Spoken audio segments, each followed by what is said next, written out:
All right, so I think this is the most stacked tournament probably in the last like 2 or 3 months. I don't know, maybe since Heat Wave. Probably not, to be honest. I think that the last time a tournament was this stacked was perhaps Riptide, Riptide or Genesis. We're only really missing three big players. That being Stango, for some reason, I don't know why Stango kind of disappeared from the face of the earth. I don't know what that's about, but yeah, no Stango, no Spargo, and also we don't have Plup participating in this tournament. But besides that, almost every single top player that you can think of is showing up to this tournament. Even Marlin is making a return to try to win this $500 pot bonus. By the way, this tournament is $500, right, as a reward. But we look at Hungrybox's Rivals 2 singles, and we have half the registrants. Registrants? Is that how you say it? We have half the people registered in the cash box as we do is for this Platfight Gaming Championship ordeal. And this takes place today, and I honestly think it's going to be... I think this will be the third most stacked tournament that I have seen behind, sorry for that calendar notification, behind, yeah, Riptide and Evo. So this is just crazy. We have just something that geeks me is we have Zeus de Goose, the best online player according to the leaderboards last season, not even making top 8. He's out at 9th. That's how stacked this tournament is. We have all these top players. We have Mr. R. I think he's top 5 on the leaderboards for this season. Will he make top 8? No, he won't even make top 12. And this is an online major. We have Marlin back from the dead. Super pumped to see him back. Hopefully he's piloting Orcane. And then we have Sandstorm and Acorn. Acorn's a very talented Maple player. Sandstorm, of course, the Brawlhalla legend. And the greatest ABSA of all time behind Penguin, I think her name is. Hampolo, just a stunning Zetterburn. Ion, of course. I wouldn't say that Ion's the favorite, but Ion is very... It is not outlandish in the slightest to say that he's going to win the whole thing because he has won against Cake Assault in grand finals not once but twice. That's not luck. So don't sleep on Ion, and the seeding doesn't do this because we have Sofilo losing to Ion in winners quarters, and we also have Soul Rifle, who was at the top of the leaderboards last season for a period of time, and he is just crazy at the game when he wants to grind it out. But apparently he hates this game. I don't know why he plays this game if he hates it, because all he does is complain. Blah, blah, blah, blah, blah, blah, blah. Jeez, calm the heck down. If you don't like it, don't play it. Stop spreading hate. Anyways, Beastly, the weirdest Zetterburn I've ever seen, dude. He plays not aggressive and he just wins. It's crazy. He's very, very talented and he rightfully has a place in the top 8. He's really shown up to play this season. I'm very impressed with him so far. Stro, a very talented Clarin. Oh, we also don't have Rungunshu either. B-Bats, of course, a great Fleet. And Sly, another great Clarin. So I suppose we're missing 4 top players with Rungunshu not being able to attend as well. We have Salt coming in at losers, who is top 10 on the leaderboards right now, piloting Zetterburn, a very, very talented melee Captain Falcon player. We have Human Lime, who's always been quite good and was quite good last season, top 8ing at an in-person major.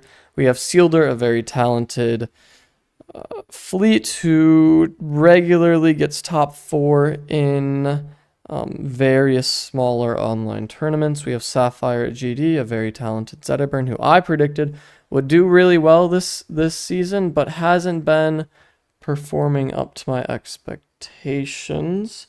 We have Adam. Adam is seated above Sapphire GD. Adam is an Edalist player, and he also top eighted at an in-person major last year as well. I don't know who Mr. Duckers is. I've heard of Omar. I believe Omar is a Loxodon man. Godly and Poilu, never heard of them. We have Durai also making an appearance. Not quite the powerhouse he was in Rivals 1, but still very good playing Rano nonetheless. Dr. Lobster, recognize the name, don't remember who he plays. Raven King, a very talented Joker player from Smash Ultimate who is also very, very good at this game. So this is just incredibly stacked with somebody with these. Oh, I forgot to mention Saint Pat also is a very, very talented Craig main, I believe, who went to game 5 with Ion, I believe. So he's a very, very good player. But I mean, I remember, I think 2 majors ago, it wasn't Heatwave, but it was the one before that. We had Sly and Stro either in losers round 1 of top 8 or losers quarters. And in this tournament, they are projected to not even make one of them, not even make top 12. That's how stacked this tournament is. Neither of them making top 8 is the projection. It's just wild. The amount of skill in this tournament is just astonishing. And I don't know why there are so many good players attending this tournament. I feel like there would be a lot more people interested in the cash box, and maybe it's just because I can't see this view that I'm seeing now for the cash box. But people, I mean, every top player except a couple, I guess, some other ones or some Canadian ones, like the one Outcast isn't here and he's fairly good. And obviously this is a North American tournament, so you won't have people like Guthix or Dia or the other European powerhouses. So it is just, out of the North American talent, we're really only missing 4 people. Spargo, who hasn't participated in a long time, Stango and Plup, who are still active but haven't attended many tournaments, and then Rangunchu, the same. So really we're only missing 3 active top players and 4 top players in actuality. Either way, I'm very, very, very excited to see how this tournament ends up progressing, because I think there is an insane amount of upset potential. I'm really excited to see how this top 8 shakes out. I can see Ant beating Sandstorm. Let's talk about, the potential upsets. I could see Kusi taking it all. I can see Marlon taking it all. Just because maybe he's been in the hyperbolic time chamber, just absolutely grinding his Orcane or his Raster, pulls out some new tech, something crazy. I can see it. Ion, I can't see him winning an online tournament. He's very, very good, but I think he tends to do better in person. B-Bats, we'll see if B-Bats is able to beat Sly. I don't know if that'll happen, but I've always been a B-Bats hater, but I really should stop doubting this guy. Mr. R has the potential to make a run. I don't think he will. Acorn also has the potential to make a run. Ham Polo does have the potential to get top 8. He's already seated very, very high here. But will he beat B-Bats? I don't think so. Sealder has a chance to get into losers round 3. I feel like Salt also has a very high upset potential, in my opinion. Cake Assault, I don't want to say guaranteed top 8 winner side, but kind of guaranteed top 8 winner side. But at the same time, he has the potential to play against Zeus de Goose, who could potentially make some upsets and get into top 8. I could very easily see that happening. So honestly, Cake Assault's bracket isn't super clean. I would expect it to be cleaner. I think you'd have more luck going in Sandstorm's place, or perhaps Beastly's place on the other side for the 4th seed. Wait, who is the 1st seed? 1st seed, are you putting Beastly and Ion as the 2nd and 3rd seed? I suppose Ion, it makes sense, and Beastly, it makes sense. You have Sandstorm under Beastly, interesting. But anyways, I mean, there's just so much talent, and Rivals is just a very polarizing game. So I can see just so many crazy things happening in this tournament. I'm very, very excited to watch it, and perhaps I will come out with a video. I wanted to come out with a Heatwave 8 tournament, but I haven't felt the need to make a Heatwave 8 tournament recap or whatever. So maybe that'll happen, maybe not. I still have the title in mind, the $2,000 furry tournament. Like it's gotta be a YouTube video. But anyways, well, let's look at top 8 actually.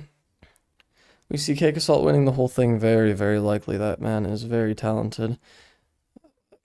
Just this top 4 is insanely strong. You're only missing Stango and Plop in this top 4. Ant in losers is just a wild concept. Because I remember a tournament where Ant got into winners finals with Cake in person. So the fact that he starts top 8 in losers is just absurd. They have B-Bats over Sofilo? No shot. I think Sofilo will place higher than B-Bats. I actually haven't been paying attention to I haven't been really paying attention to the tournaments this season. I told you, man, I'm a B-Bat sleeper. B-Bats, if you're watching this video, I want you to prove me wrong. I've always been a doubter. If you make this tournament run happen, I won't be a doubter. I won't. I will put some respect on your name. But also, I'm the same person who said Sapphire GD is going to be insane this year, and he's kind of been about the same as he was last year. So, what do I know? I don't really know anything. I just like to ramble. Hope you guys enjoyed my rambling. Subscribe. 1,000 subs, I'll turn off ads for y'all, so that's pretty cool. Clip submission in my Discord server for the clips of the week. And I got nothing else. Have a great day. Hopefully I'll see you in one of my other videos. Bye.